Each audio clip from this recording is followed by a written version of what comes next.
Bienvenidos a un capítulo más de este podcast llamado Sentencias.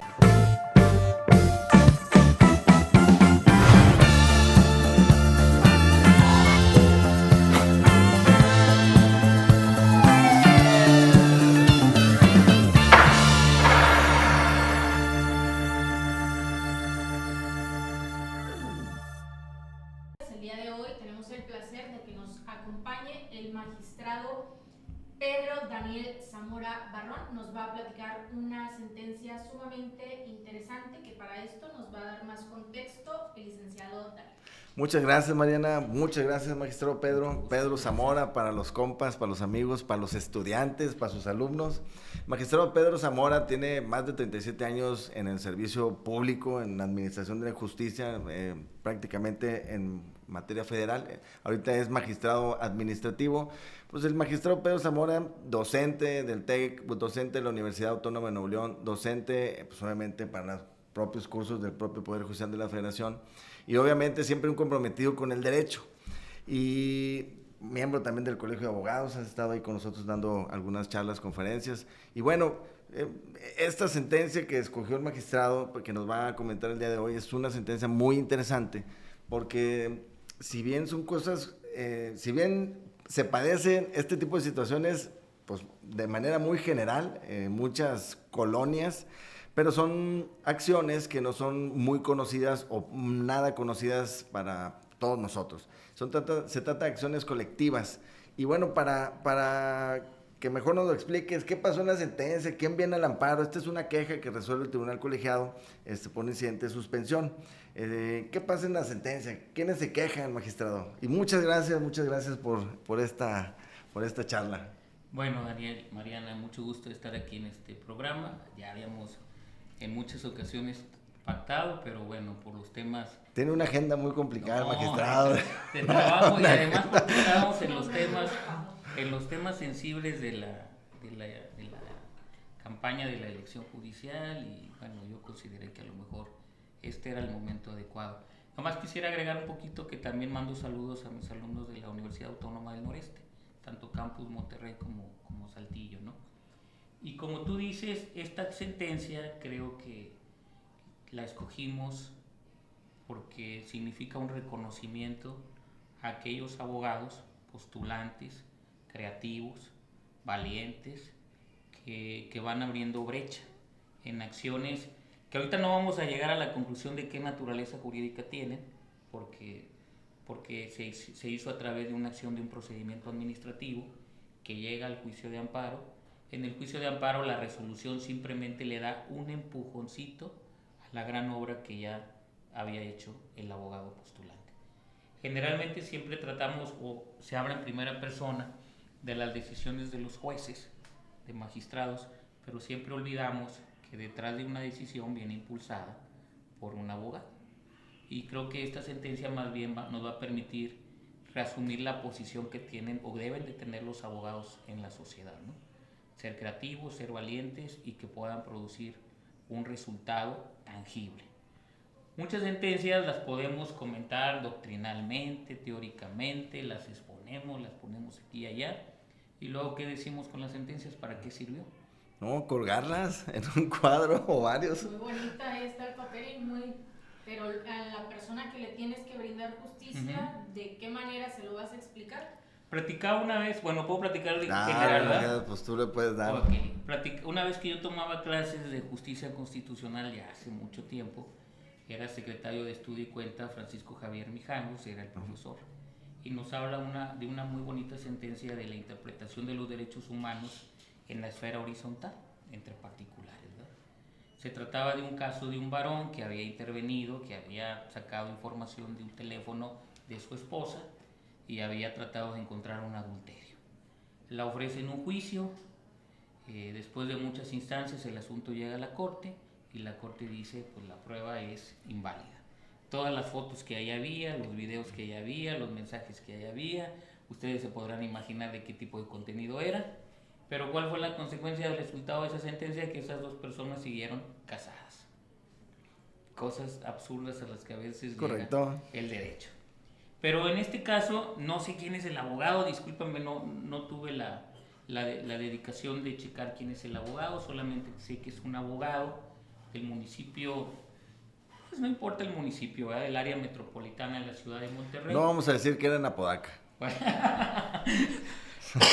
Entonces, se da cuenta que ciertas personas que viven en un fraccionamiento, obviamente estos fraccionamientos pues, están compuestos de una infinidad de casas, se da cuenta que el cable de la electricidad pues no reúne los parámetros necesarios, ¿no? Seguramente se fueron dando cuenta que se sobrecalentaba y que en determinado momento, no sé, se quedaban sin luz, se reventaban los fusibles. O el equipo eléctrico, la licuadora o el tostador, pues dejaban de funcionar, ¿no? O sea, una sobrecarga. Claro.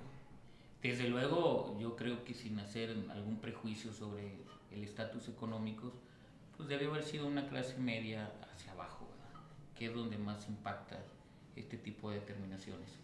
Sabemos que habla un jurista, ¿no?, de los poderes salvajes, a veces como los particulares se convierten en personas feroces respecto de otros particulares, y particularmente el tema de los fraccionamientos, los grandes constructores, pues sabemos que no invierten la calidad necesaria.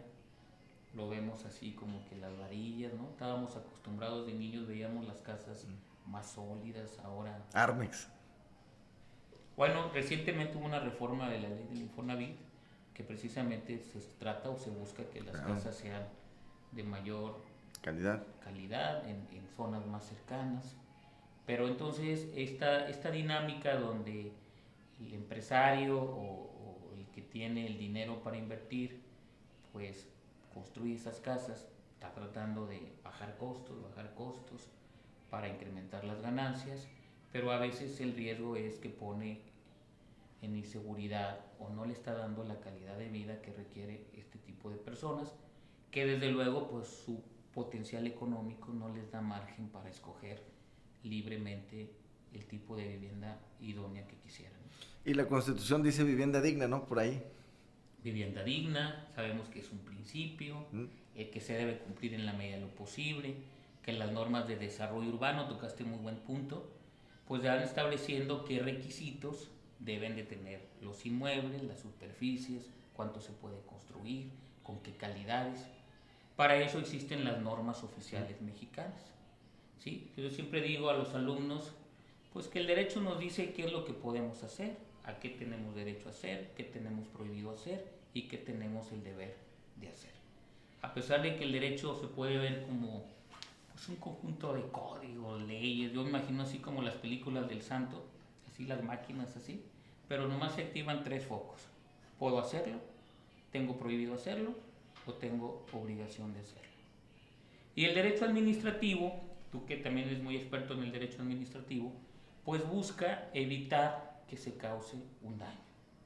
El derecho penal actúa cuando ya se causó el daño y se busca castigar. El derecho administrativo, todas las normas van encaminadas a evitar que se cause un daño. Una persona que va a conducir un vehículo necesita una licencia de conducir, necesita aprobar un examen que es idóneo para manejar un vehículo, y eso se hace con el propósito de que no cause un daño a tercera persona. Y entonces el derecho administrativo regula qué tipo de superficie, dónde se puede construir, los usos de suelo, los materiales, los permisos, y específicamente las normas oficiales mexicanas regulan la calidad, el espesor, el grueso, el material que deben de tener los conductores eléctricos. Creo que es la entrada a este caso, que como vimos ya exploramos la función del derecho administrativo, los principios en una constitución y el contenido social que se debe dar a la constitución, ¿verdad? Aquí en esta sentencia, pues ahora sí que algo que me llamó la atención fue que la autoridad responsable pues no es precisamente el ayuntamiento como tal, sino su dirección que se encarga para la protección civil pues, de los ciudadanos. Exacto. Y ellos tendrían o tienen la obligación dentro de sus pues, ordenamientos el que no vaya a haber alguna catástrofe, pues, obviamente pues con los ciudadanos y más con todo pues, la colonia, en donde no viene una persona, vienen varios que detectaban esas fallas eléctricas y que decían, oye, pues aquí me puede generar hasta inclusive peligro en la vida, ¿no? Así es. Y dentro de la suspensión, ¿qué piden en la suspensión? Porque tenemos un punto muy interesante. A lo mejor me regreso un poquito y Dale. Fíjense cómo, a ti que te gusta mucho el amparo, Daniel, cómo las instituciones, los principios tienen una razón de ser cuando se usan. Tú sabrás que en cierta época se reforma la ley de amparo para establecer la figura del interés legítimo. Y también decía un maestro que yo tuve, decía, no te fijes tanto en el interés legítimo, fíjate en las omisiones. Porque si tú vinculas interés legítimo con omisión, le vas a dar una potencialidad al amparo enorme. Haz de cuenta, como dicen los grandes teóricos del derecho, ¿verdad? Los grandes prácticos, los grandes abogados, los que realmente se convierten en mandamás de la aplicación del derecho, cuando eso lo conviertes en herramientas, potencializas. Fíjate, la omisión en el amparo, sabemos que todo acto, toda acción implica el acto y la omisión, pero en la omisión siempre la vinculamos con un deber jurídico de actuar. Entonces, la materia administrativa, la autoridad tiene el deber, pues, de que haya seguridad, desde el alumbrado público, desde el policía, desde pasar por la basura, de verificar la materia administrativa, que los fraccionamientos, las casas cumplan. Es un deber. No lo puede dejar estrictamente a la relación entre particular y otro particular.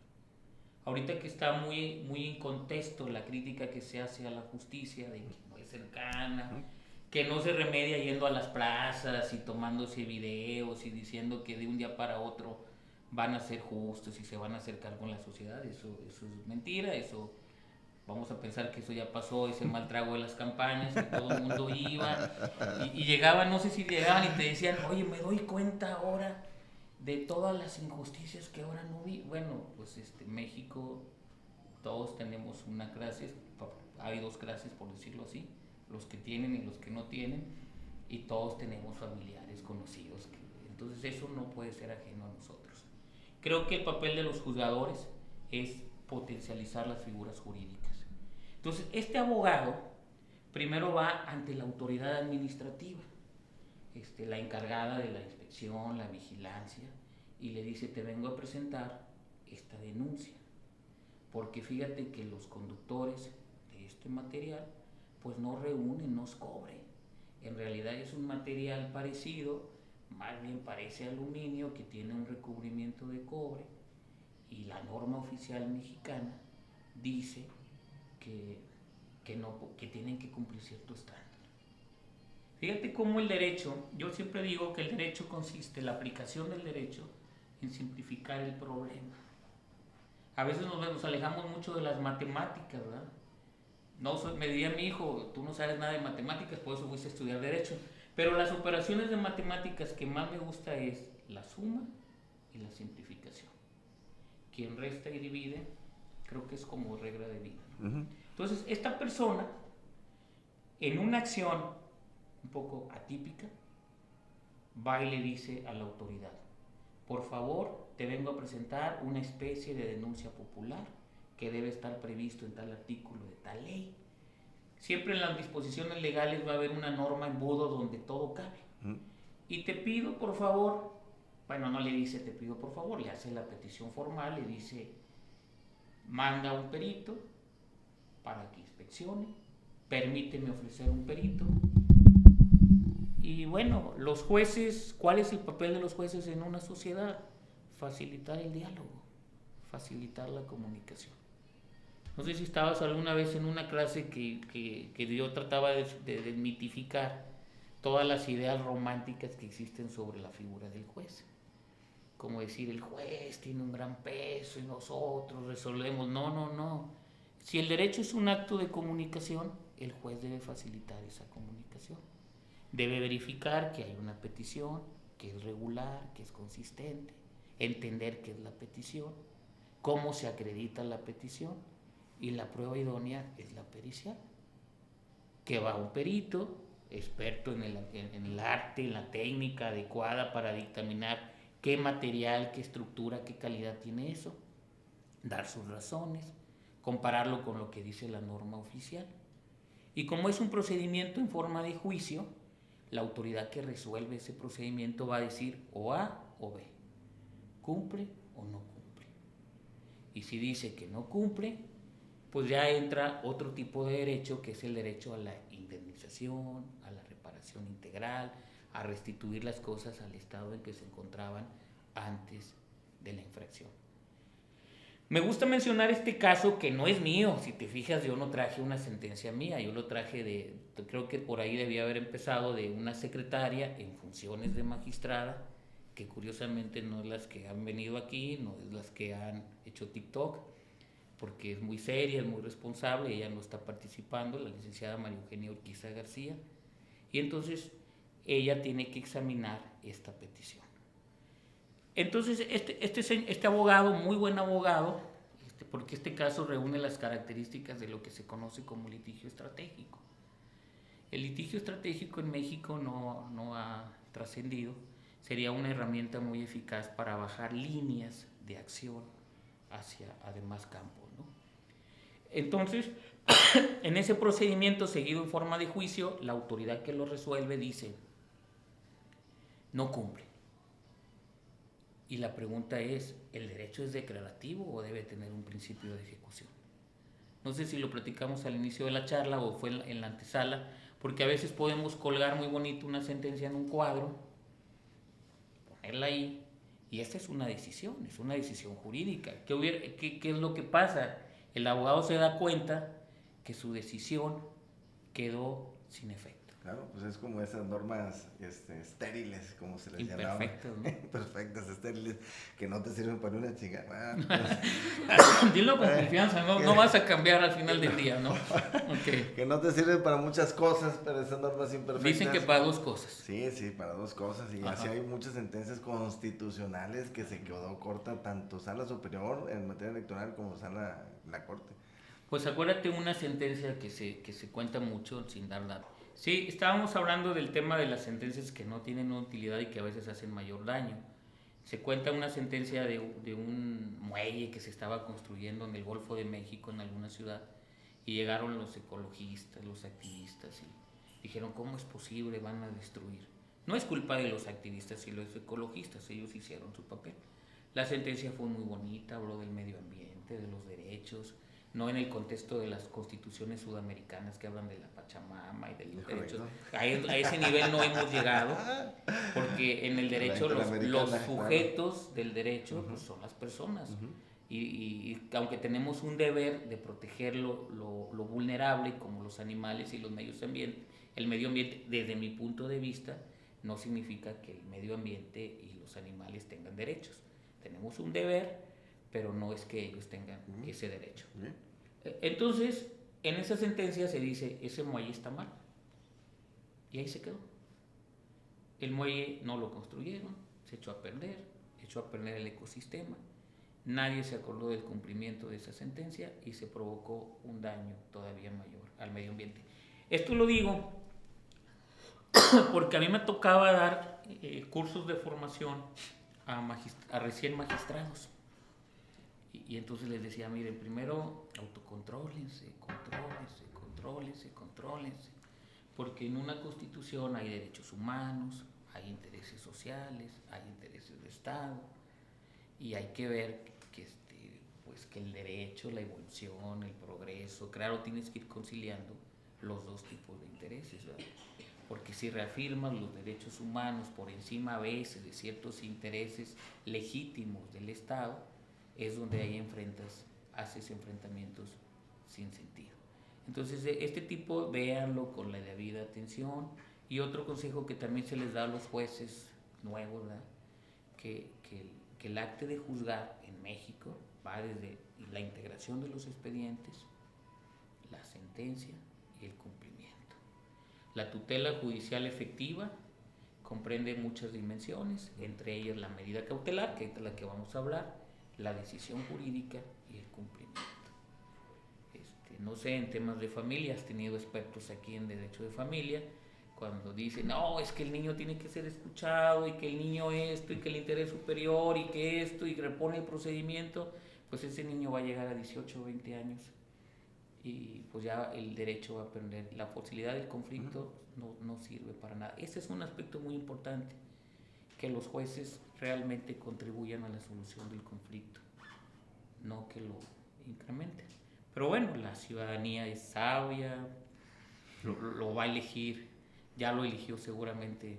Cuando este video salga a la luz, ya tendremos los resultados y estaremos avalando precisamente que la decisión fue lo más legítimo posible, ¿no?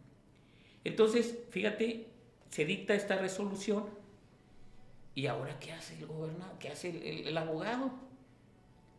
Por lo que hacemos todos los abogados, ¿no? Pensar en el amparo.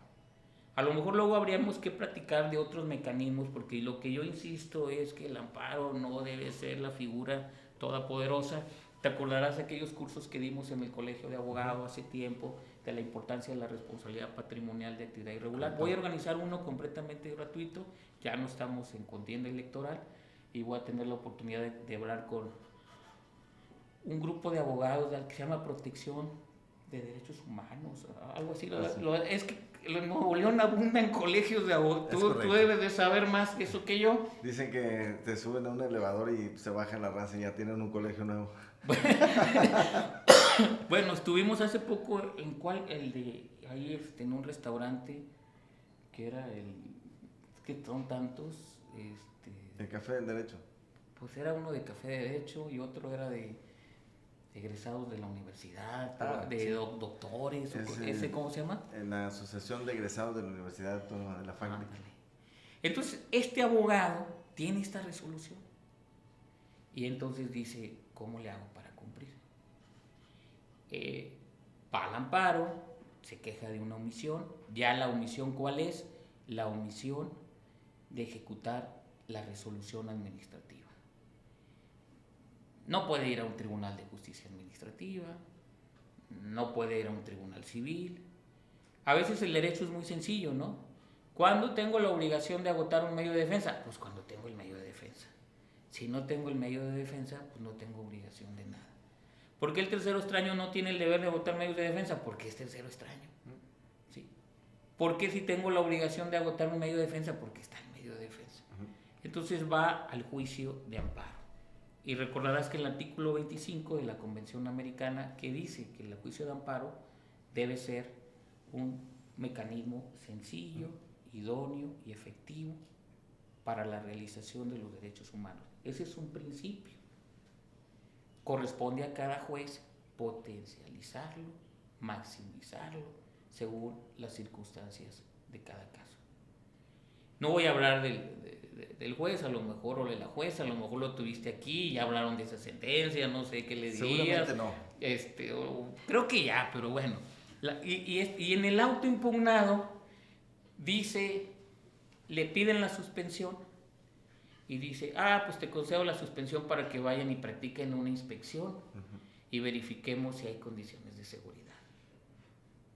Pues, ¿cómo hicimos eso? Si estamos jugando serpientes escaleras, ya estabas adelante y ahora para abajo. Y ahora vas para abajo. Empiezas de nuevo. ¿Y cuál es el argumento? Quizás si tuviste ya una clase aquí de la apariencia del buen derecho. ¿Cuál es el argumento que va a hacer esta persona? Es, tengo apariencia de buen derecho y anticipa los efectos de una sentencia de amparo. Un gran juez mexicano, y digo juez, a pesar de que llegó a ser ministro, fue Góngora Pimentel, porque como juez, no como ministro, como juez daba los efectos restitutorios propios de la sentencia de amparo. Como ministro, pues era fácil, pues se hacía su propia jurisprudencia y qué chiste tiene eso. Pero como juez rompía un paradigma, que la sentencia no procedía contra actos consumados, que no procedía a darle efectos propios de la sentencia de amparo. ¿Por qué? ¿Saben cuál es la respuesta que dan? Es que porque entonces, ¿qué vas a decir en la sentencia? ¿Qué voy a dictar, no? ¿Y eso qué? No, ¿qué te puedo decir? Me está saliendo una lagrimita, güey. No, yo tenía un compañero muy buen magistrado, Jesús Rodolfo Sandoval Pinzón, que siempre, o sea, el deber de un buen juez es ponderar el sentido de tu decisión. Es una lo explica una escuela del pensamiento, el realismo jurídico, el utilitarismo también, ¿verdad? ¿Qué pasa si está en mi sentencia? ¿Qué pasa si la quito? ¿Qué efecto va a tener, no? Pero entonces ahí viene la valentía de los jueces, ¿verdad? Porque a pesar de que algún gobernador se pueda disgustar, a pesar de que algún empresario se pueda disgustar, o a pesar de que pueda salir en las mañaneras, o en el ojo del tribunal de disciplina, pues tienes que dictar la decisión. Valentía, ¿no? Que corresponde. Muchas veces ir contracorriente. Fíjate que es romper pensamientos. Fíjate, eso habla el precedente judicial. El precedente judicial te habla de que tienes que juzgar hechos. Si los hechos son semejantes, aplicas la misma regla. Pero si tú ves diferencias sustanciales, matizas la regla. Pero si ves que son tantos los precedentes, los hechos, y llegas a reglas absurdas, overruling, nueva regla. Es un poquito cambiar. En el sistema de la suspensión había un sistema de creencias que decía acto consumado, suspensión improcedente. No puedes anticipar y de ahí no sales. Es un pensamiento cuadrado. ¿Sí? Es bueno que los seres humanos tengamos pensamientos cuadrados en ciertas cuestiones de la vida. Claro, no matar. No matar. Simple. Sí, los valores tradicionales, claro. ¿sí? Tu pareja, tu esposa, tu familia. No porque vas de un viaje a Qatar y vas a regresar, no, ya probé lo que es bueno. 10 esposas. Órale, eso no. Pero hay partes donde tu pensamiento, para que se haga ágil, tiene que ser dinámico. Entonces Góngora, Genaro David Góngora, el juez Góngora, cambió ese paradigma. Dijo, bueno, sí, por regla general, pero en ocasiones, cuando hay apariencia de buen derecho, puedo anticipar. El caso fue muy sencillo. A veces olvidamos los hechos, pero eso es importante que nosotros, cuando hagamos sentencias, que a veces no tenemos la posibilidad de hacerlas, pero en la que tú en las sentencias hagas hechos, precises hechos, la regla del derecho se entiende fácilmente. Yo te he pasado sentencias mías cuando estaba de juez auxiliar, ahí tenía más posibilidad. Ahora tengo que compartir, bueno, hasta cierto momento la responsabilidad con 2 compañeros, con 9, 12 secretarios, que todos se creen que saben mucho, y entonces, ¿cómo les impones? Entonces tienes que ir matizando muchas veces tus decisiones, como en la vida, porque tienes que ir gradualmente. Entonces, este juez Góngora tuvo un caso de una persona que en su departamento lo asaltan. No era un departamento, era un consultorio médico. Lo lastiman, se llevan el dinero, está tirado, llegan los vecinos, le hablan a la ambulancia, se lo llevan, pero los vecinos dicen, oiga, ¿y qué pasa con la puerta? Van a venir y se van a robar más cosas. Los policías colocan una cintilla en señal de clausura, señal de que estaba asegurado, con el propósito de que nadie se introdujera. Era en la época en que las personas tenían mucho respeto a violentar un sello. Esa idea pues ya sabemos que ha cambiado mucho en la sociedad. Y entonces cuando esta persona regresa, ya que le dieron la atención médica, pues se da cuenta de que su departamento, su consultorio está clausurado. Respeta y promueve un amparo.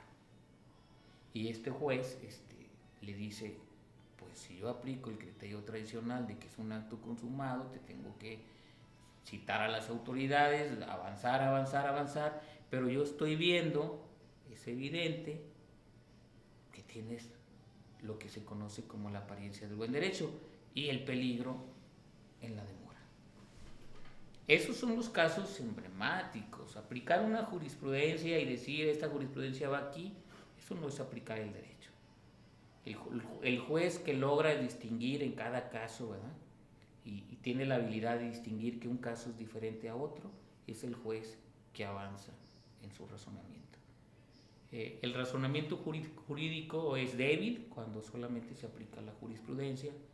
El razonamiento jurídico es fuerte cuando se va creando el distinguir, ¿no? Yo tengo unos trabajos pendientes y muchos trabajos pendientes de investigar sobre ese tema. ¿Qué condiciones se tienen que dar para que el juez pueda crear razonamiento que te permita avanzar? Dialéctico, estadía, ¿verdad? Lo que le conocen como la línea jurisprudencial, que vas caso a caso haciendo que avance el derecho, ¿no? Entonces, un poquito regresando al caso concreto, este sofisma, este argumento de que no, espérate hasta la sentencia para resolver el conflicto, no opera en la materia civil, no opera en ningún tipo de procedimiento penal, no opera en los sistemas tradicionales ni adversariales, el amparo no tiene por qué ser la excepción. La jurisprudencia de la Corte en ese sentido sí hay que criticarla mucho porque sí dale el efecto, pero no lo agotes la materia, no esto, no lo otro, y como que a veces avanza y como que regresa 10 pasos atrás en muchas ocasiones. Entonces esta persona, bajo esta lógica, pide, oye, por favor, no digo por favor porque pues, para decirlo coloquialmente, pero quiero que le imprimas un efecto anticipatorio como si yo hubiese ganado el amparo. Y así lo pone la sentencia, es una suspensión anticipatoria. Bueno, este es el mérito de la ponente y del compañero del magistrado Rogelio. Sí podemos decir nombres, ¿verdad? Sí, claro. Ok, y de tu servidor que simplemente actuó escuchando y que me pareció muy oportuno sumarme a la decisión unánime porque esta sentencia probablemente pueda contradecir jurisprudencia. Es que es la línea delgada, porque la realidad es que tú le das sentencia, lo concedía la jueza para hacer unas inspecciones nuevamente, vienes con el amparo y dices, oye, ya hice las inspecciones, pues estoy viendo que no es cobre, pues el cable está ya mal. Ya está una prueba pericial. Ya lo presentamos en Protección Civil dice, oye, sí, pues sí no es, ¿verdad? Entonces me lo repones o me la concedes para que hagas una nueva inspección. ¿Para qué quiero una nueva inspección, no? Imagínate que hubiera un resultado contradictorio, reformato impeius. No, bueno, inclusive, bueno, ni siquiera es congruente con... No, y el conflicto era pues en sí sencillo, que se pudiera arreglar de una manera más ágil, efectiva, rápida, y de esta manera pues en vez de avanzar se... Pero ahí se denota que este tipo de donde metes las tesis y te haces anquilosado, te haces viejo, y siendo las resoluciones en donde aunque esté concedida la suspensión, pues no tienes nada, o sea, ¿qué me concedieron? Nada. Entonces, la sentencia del tribunal colegiado, cuando resuelve la queja, sí dice que con efectos...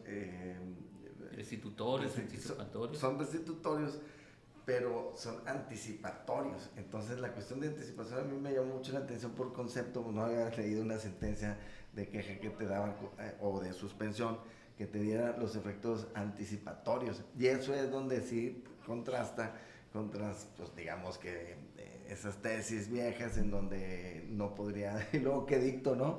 ¿Qué voy a dictar en la sentencia si ya se la concedo? Como aquel que está vendiendo tamales, no quiere vender el último porque va a decir, ¿qué voy a vender? ¿Qué vendo? Se me van a acabar. Sí. Entonces está muy interesante porque, pues sí, si es inmediato, si es la luz, pues sabemos que se están fregando pues que se calienta la plancha, que se calienta, pues digo, si no es material que no esté establecido en la norma, que también la cuestión de meter las normas por parte del abogado es muy interesante porque son los aspectos técnicos que debe tener como mínimos una construcción, y obviamente en este caso el cableado, que si me lo está poniendo un constructor, como bien lo dijiste en un principio, pues que vamos a abaratar costos. Pues no, pues de hecho, de esos ejemplos en donde podemos llegar hasta la explotación hombre por hombre, que pues estamos diciendo que no por un aspecto económico tenemos que ir en contra del individualismo de la persona, sus derechos, pues obviamente que rompe con todo el estado, digamos que de bienestar. Ya no estoy hablando del estado de derecho, ¿no? Como un estado de bienestar, que es ese donde tendría que llegar o tendríamos que ir constitucionalmente. Y la sentencia pues sí es valiente. La sentencia... Es que fíjate que a veces el derecho, y esto no es un pensamiento kelseniano, porque luego se recurre a Kelsen como el gran enemigo del derecho de la moral. No, el derecho toma la moral. Es que Kelsen... No, podemos hablar un día de Kelsen y defender a Kelsen y sin salir de la teoría pura del derecho, y nos olvidamos, yo sé que estudiaste con Atienza, quemarías todos los libros de... No, seguramente no. Pero el derecho es algo sencillo. A ver, el derecho parte de la ética. Entonces, en la ética hay principios básicos, el respeto a la dignidad, el no instrumentalizar a las personas, el escucharlos, el proteger lo vulnerable, el compartir los beneficios sociales, o sea, la justicia social en eso radica, ¿no? Que es un poco también lo que va a decir mucho tiempo después Rawls con su teoría de una teoría de la justicia, que es algo que luego lo que no entienden los abogados, más los que defienden derechos humanos, porque una teoría de la justicia es utilizar los derechos como paradigma, no es la única.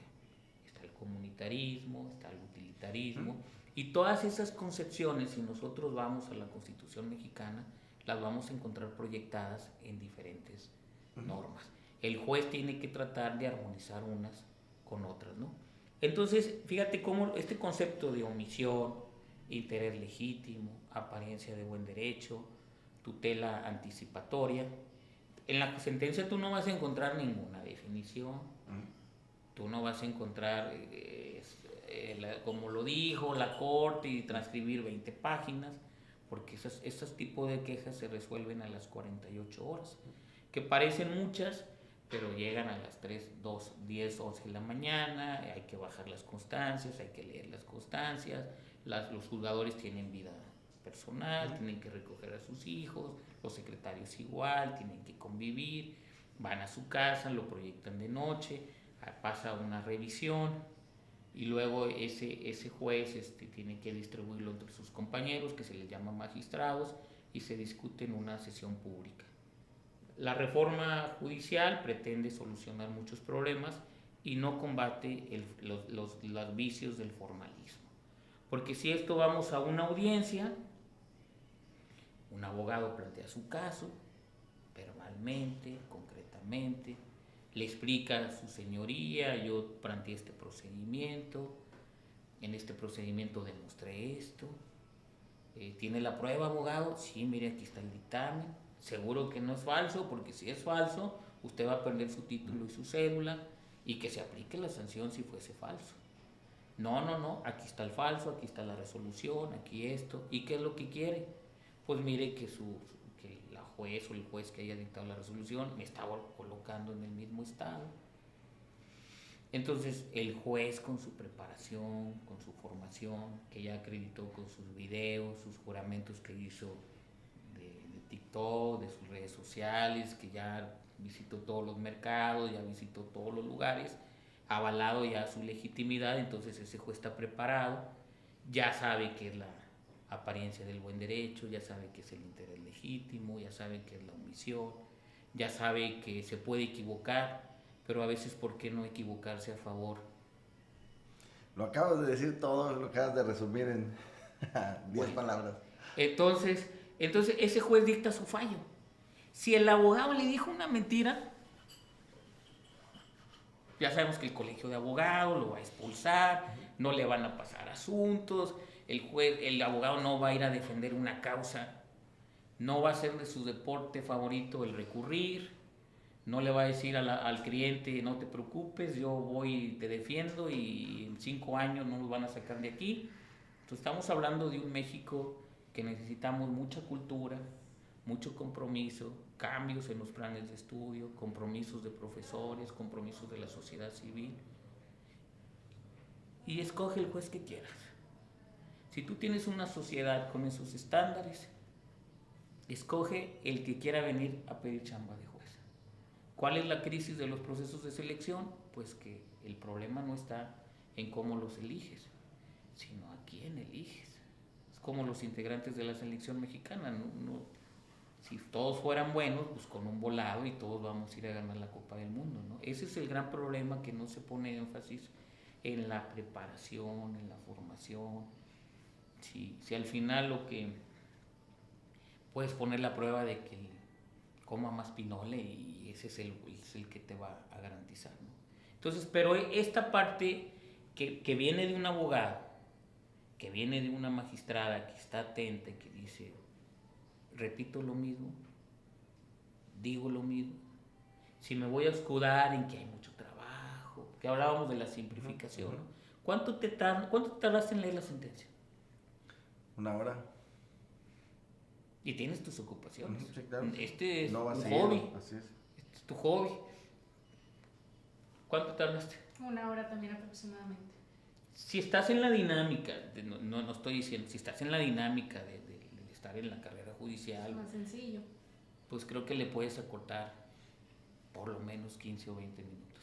Pero si te vas a encerrar en los mitos de que pues tengo trabajo, no estudio, ¿y por qué no estudias? Porque tengo trabajo, ¿y por qué tienes trabajo? Porque estudias.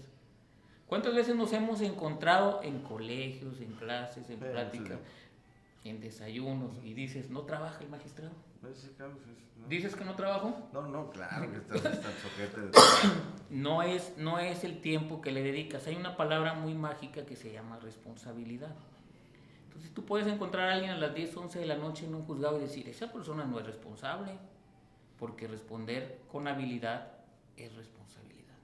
Seguramente no es hábil y por eso le está costando el tema, ¿no? Pero este gran mérito se le lleva a este abogado. Y fíjate cómo está abriendo un parteaguas este abogado, porque si le damos la importancia que tiene la reforma constitucional, ya no sé cuál, que fue la que encabezó el ministro Saldívar, que habló de la importancia del precedente como única decisión, que muchos jueces y magistrados y más abogados medio confundieron, porque ¿cómo? Que con un caso no se meditó. Lo que te está diciendo es que un caso se convierte en vinculante y que a partir del principio de igualdad que se debe de aplicar a los demás casos que sean semejantes, puedes provocar que la justicia llegue más a toda la gente. Fíjate que hay una frase, que yo cuando la veo la frase ahí, me da miedo, ¿no? Cuando la que dice que todo aquel que se queje con justicia tenga un tribunal que lo ampare y lo protege. ¿Cuántos millones de mexicanos somos? Más de 150. Entonces tendríamos 150 millones de tribunales. No, esta es una labor que creo que cuando estemos en la academia ya dedicados exclusivamente sobre este tema, tenemos que crear figuras de respeto a las decisiones judiciales. Lo que estamos viendo en México, y yo sé que todos tenemos nuestra propia ideología, nuestras propias ideas, tenemos que fortalecer el papel de los abogados y tenemos que fortalecer la importancia de las decisiones judiciales. Esto es como lo dicen los catedráticos, ¿no? Donald Dworkin, ¿no? Si no nos tomamos los derechos en serio, viviremos en una sociedad que no será democrática. ¿Qué esperaría yo? Que las autoridades administrativas dijeran, oye, ya me lo dijo un juez, oye, ya tengo que acatarlo. No que le dijeran a su departamento jurídico, bueno, ¿y ese juez quién lo propuso? ¿Qué comité ve y habla para que esto, que el otro? No, que se acatara la decisión. Por su forma, por su contenido, entendiendo que en el derecho cada quien tiene sus opiniones, ¿verdad? Y que a veces eso se confunde, ¿no? Que la ley es un medio para hacer justicia. La ley es un fin, no es un medio. Porque entonces lo que es justo para ti no es justo para mí, o puede ser justo a medias para mí. Y entonces entramos a otro problema, ¿no? ¿Qué tiene que hacer la autoridad? Y lo enlazamos después de todos estos conceptos que hemos ido hilvanando, pues a la reparación integral. Y en México desde hace más de 10 años se han ido incorporando derechos fundamentales, se han ido desarrollando, se dicen que son de configuración judicial, porque los jueces a partir de un concepto dicen reparación integral. ¿Y qué comprende aquí la reparación integral? Y aquí ya entonces empezamos a dialogar. Un viejo maestro de la Facultad de Derecho, que nadie lo toma en cuenta muchas veces, de la Facultad de Derecho de la Universidad Autónoma, Efrén Vázquez, tiene un libro que se llama El Derecho como Comprensión.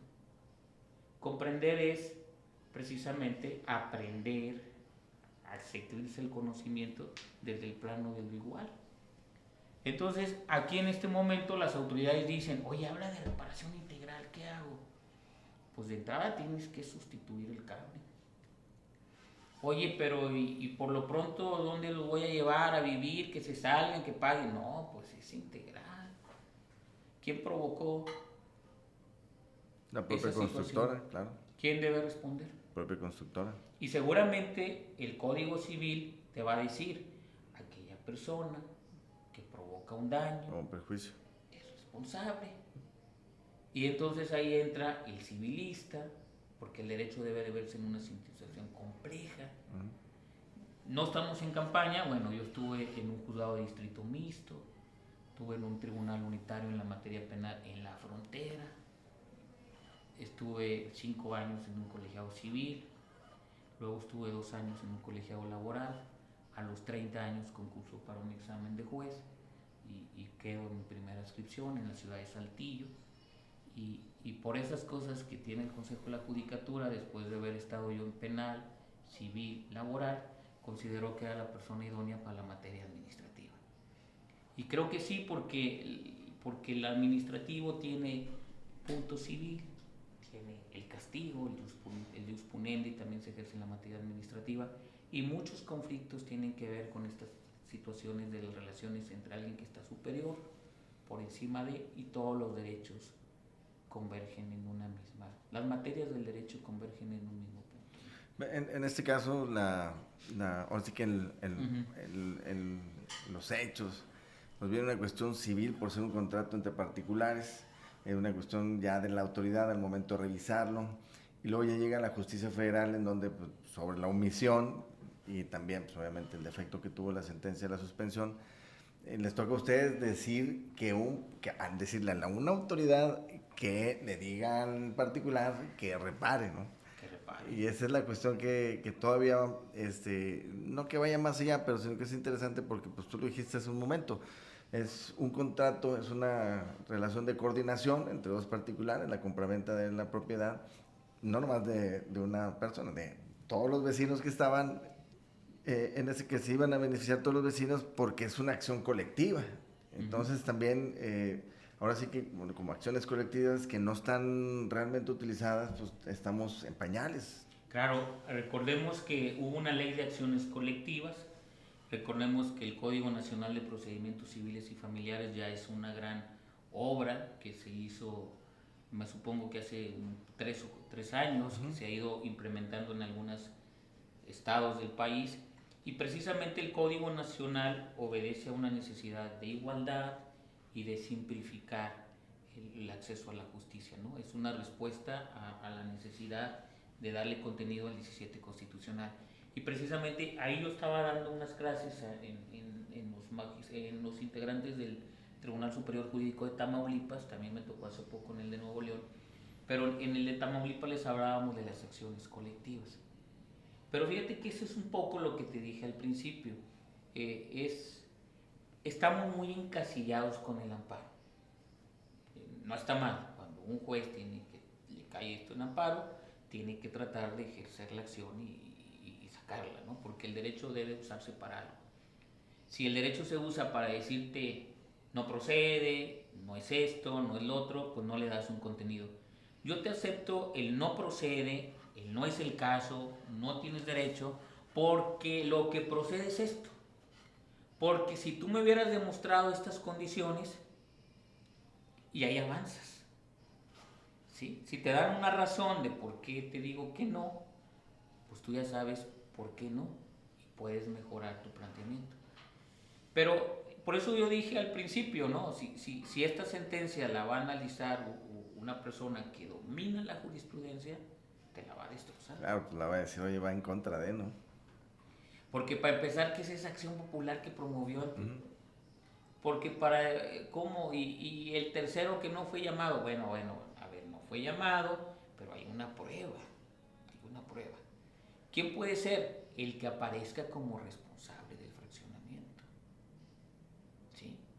Entonces, le vas a dar esa oportunidad. A ver, tú eres el responsable, mira, está este dictamen. Y este dictamen está diciendo esto. Es un dictamen que está elaborando una autoridad. Porque cuando vamos respetando el Estado de Derecho, todos los individuos, el Estado de Derecho es para todos.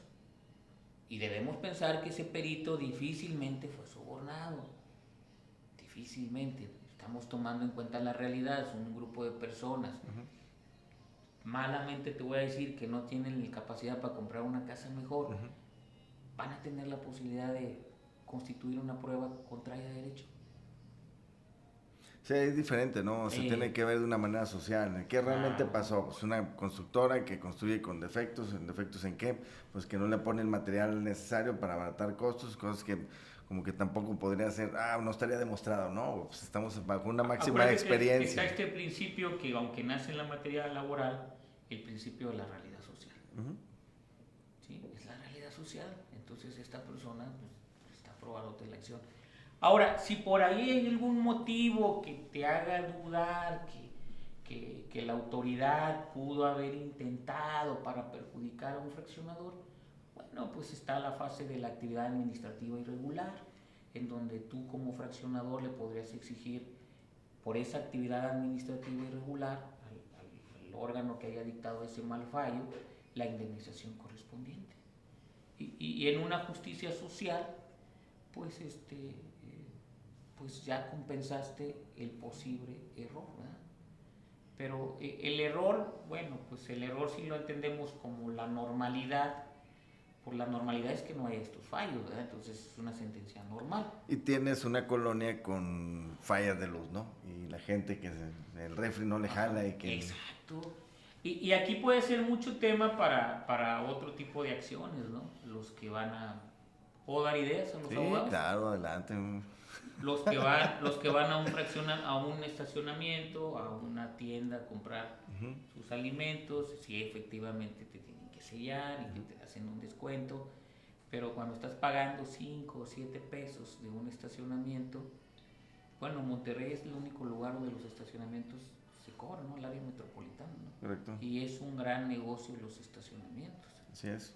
Entonces, ese tipo de situaciones puede dar lugar a que este tipo de acciones colectivas, bien planteadas.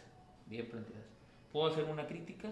Totalmente, A magistrado. una universidad en la que yo no doy clases, porque no me han invitado, porque yo creo que nunca me van a invitar, porque malamente voy y doy clases, siempre en los foros hablo mal de esa facultad que está hacia la zona poniente, ya casi por la Huasteca. A veces hay profesores que les dicen a los alumnos, ¿no? Para mañana presenten un amparo con estas características, ¿no? Y pues malamente tienes, si es el grupo es de 10, 20, 30, 40, pues ahí tienes 20, 30, 40 demandas en un juzgado.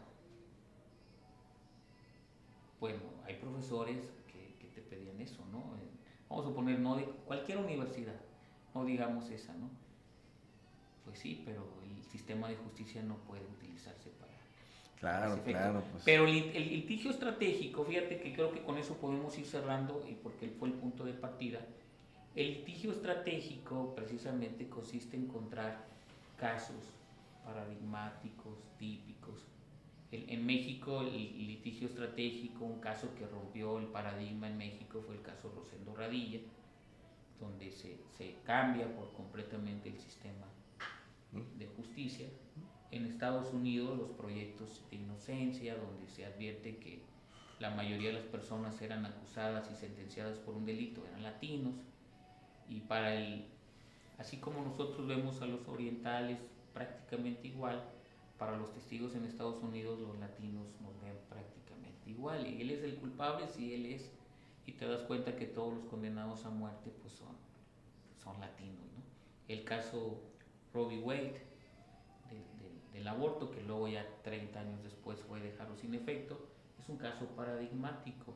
Una mujer que tiene varios esposos, que tiene varios hijos, no es el caso de la mujer con ciertas características de valores morales, que se pregunta si es correcto o no abortar, sino una necesidad que tiene alguien de que en un estado sí puede abortar y en otro estado completamente de costa a costa no puede abortar porque su legislación es severa. Y el caso emblemático pues es la niña Brown contra Topeka, donde se rompe el criterio de la separación racial, ¿no? Se escoge una familia bien, ¿sí? No se escoge un migrante, no estoy prejuzgando porque pues el migrante se va a ir. Y luego, ¿cómo lo citas para una audiencia? Se escoge una familia bien, se escoge una niña bien, papás, y se hace un experimento pericial. Porque se le hacen a las niñas, tanto de color blanco como de color moreno, como le quieras llamar, y empiezan a jugar con muñecas blancas, con muñecas negras, y a través de eso se establece que los seres humanos podemos convivir en forma natural con el gordo, con el flaco, con el alto, con el chueco, con el que tú quieras, y no necesariamente con un mismo patrón cultural. Entonces, la importancia del litigio estratégico creo que no era el propósito del abogado, pero creo que este puede servir de un ejemplo de lo que puede, en ciertas condiciones, trascender, ¿no? Oh, nos falta mucho desarrollo en litigio estratégico, ¿no? También, eso es algo como un área muy a desarrollar. Y pueblos indígenas, pueblos originarios, medio ambiente, acciones colectivas, compras, ahora sí que lo que compramos todavía no, nos falta mucho para poder... Sí, las acciones de consumo. El consumo. Ahí están las acciones colectivas y son, te unes, el que compró un celular, Correcto. pero no va a demandar al todopoderoso iPhone o la marca que sea, entonces se unen varios y se abarata el costo.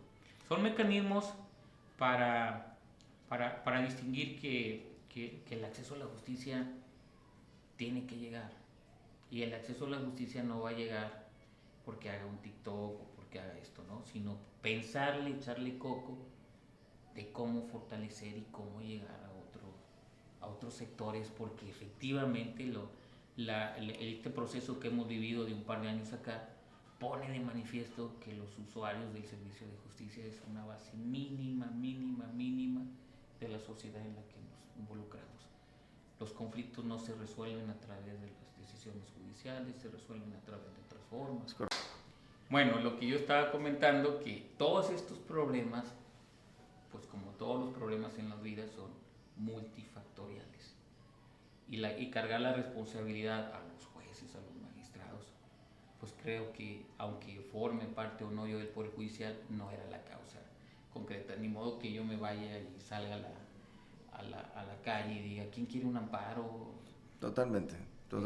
Pero digo, como tú lo dijiste, es parte de algo, ¿no? Es parte de algo. Podemos luego debatir qué es lo que sí puede hacer un juez y qué es lo que no. Yo hablo juez porque para mí luego habrá quien diga que el juez es lo inferior. No.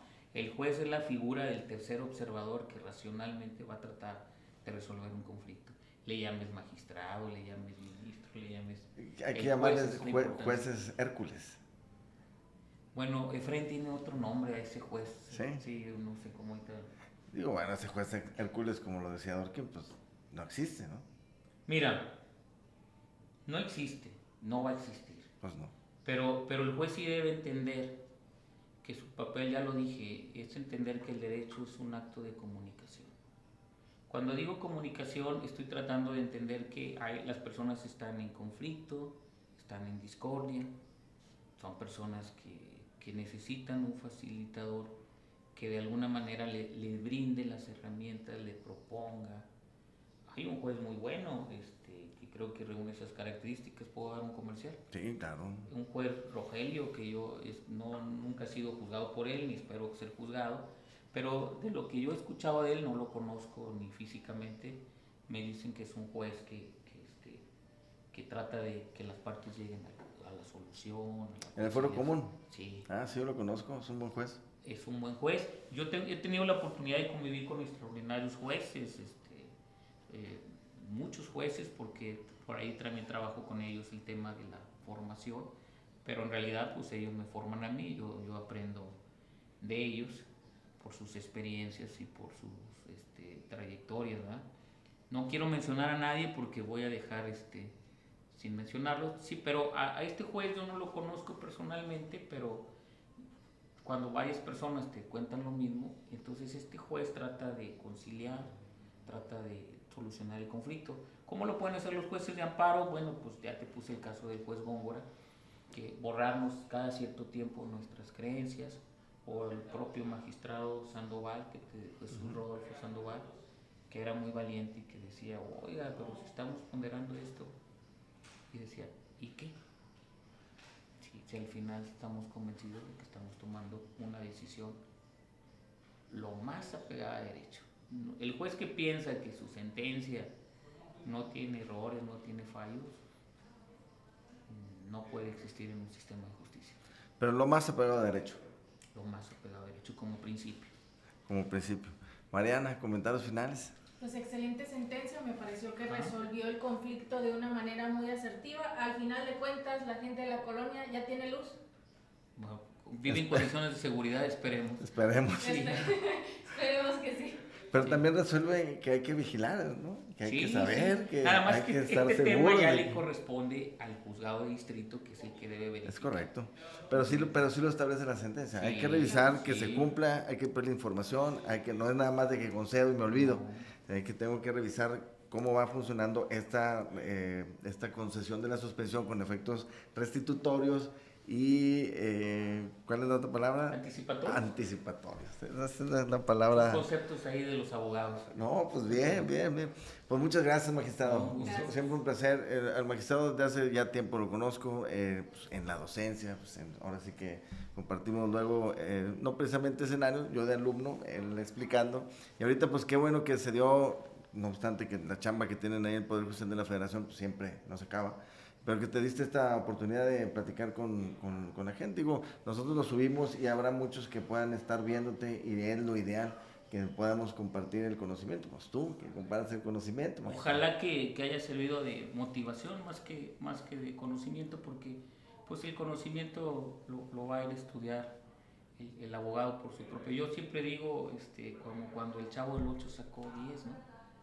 Y le dijo don Ramón a la Chilindrina, ¿qué me dices? Y todo el mundo responde, no, pues se copió esto, ¿no? Pero en realidad no. Le dijo la Chilindrina, pues estudiando cualquiera.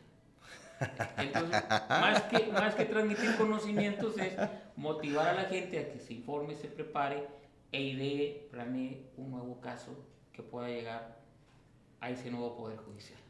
Litigio estratégico. Muchas gracias a todos que nos ven, que nos escuchan. Escríbanos si quieren que les platiquemos de alguna otra sentencia en materia administrativa, pues el magistrado es materia administrativa, o de alguna otra materia o algún otro tema en lo particular. Litigio estratégico es algo muy interesante, acciones colectivas que poco se ven y que son y mucha falta hacen. A todos los que nos vieron, nos vemos en la próxima.